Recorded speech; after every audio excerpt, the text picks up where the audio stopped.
Добрый день, друзья! Меня зовут Светлана, и сегодня я хочу поговорить о 5 советах, которые вам могут помочь, если вы только вышли из секты или культа. Ранее в других видео я уже говорила о том, что делать, если вы только выходите, только думаете о том, чтобы выйти из секты, и не знаете, как это лучше делать, все еще сомневаетесь. Но в этом видео именно если вы уже вышли из группы и хотите социализироваться и обрести настоящую нормальную жизнь. И первое, что самое важное, это информация. Это самообразование, когда вы читаете как можно больше информации о том, что именно с вами произошло, о том, какие есть способы манипуляции и контроля в группах. Возможно, вы уже читали книгу Стивена Хассена про бета-модель и различные уровни и степени контроля, которые используются. И также важно понять для вас лично, как эти способы были применены в вашей конкретной группе, чтобы эти знания не были какими-то абстрактными, а уже были применены именно к вашей жизни, к тому, что происходило с вами, вашими друзьями и близкими. Возможно, вы также можете найти какие-то другие группы самопомощи в именно вашей группе, организации, чтобы с ними это все обсудить и найти поддержку в них, кто уже прошел этот путь и знает, что будет дальше в плане вашего эмоционального состояния через месяцы и годы. Это тоже дает большую поддержку. Второй пункт, второй совет, это очень важно дать себе время.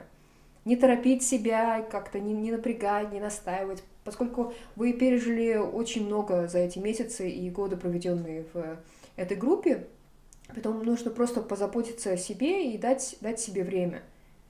Время, чтобы это все переработать всю эту информацию и очень осторожно относиться к людям, которые вам говорят: ой, да, ты был в секте, но это уже было давно, просто забудь и живи нормальной жизнью.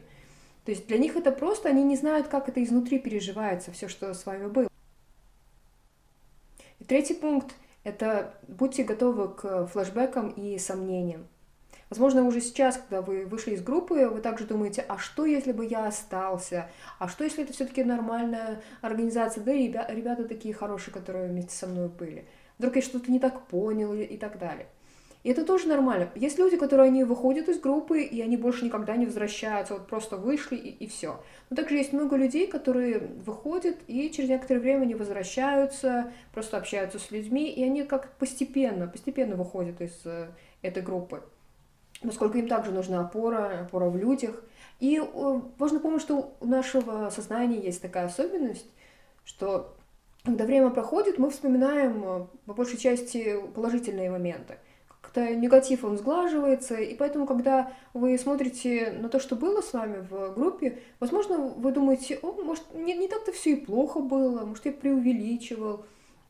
И важно тоже понимать, что да, там были и положительные, и отрицательные моменты.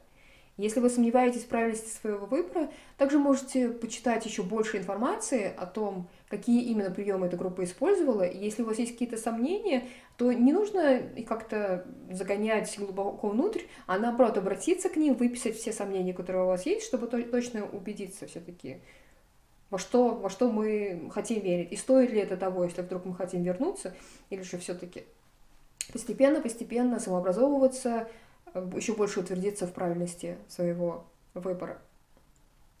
И люди. Четвертый пункт – это люди, которые вас окружают. Важно тоже выстраивать с ними отношения и доверять. Доверять людям и все больше доверять самому себе.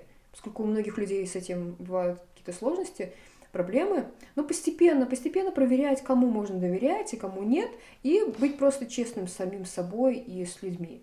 Поначалу это может быть непросто, особенно после того, все, что произошло, и поэтому осторожно нужно относиться к людям, которые требуют от вас, чтобы вы им сразу доверяли и были открытыми и так далее.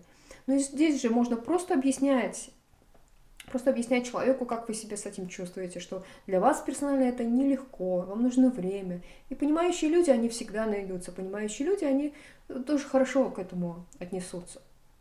И последний пункт, очень также важный, это прощение. Это как раз простить себя за все то, что произошло, и простить других людей.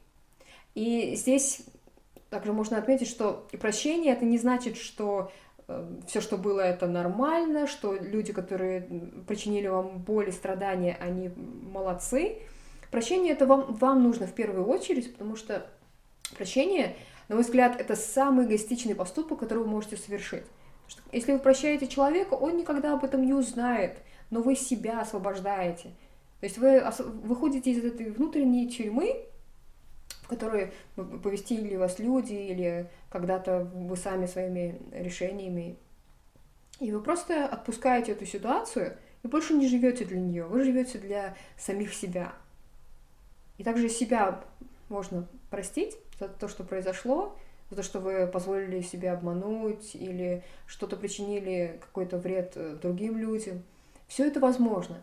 И вот когда вы все это сделаете, тогда ваша жизнь реально изменится, и вы сможете просто наслаждаться этой жизнью. Не жить прошлым, а жить настоящим, тем, что есть сейчас. Я вам искренне этого желаю. Всего доброго.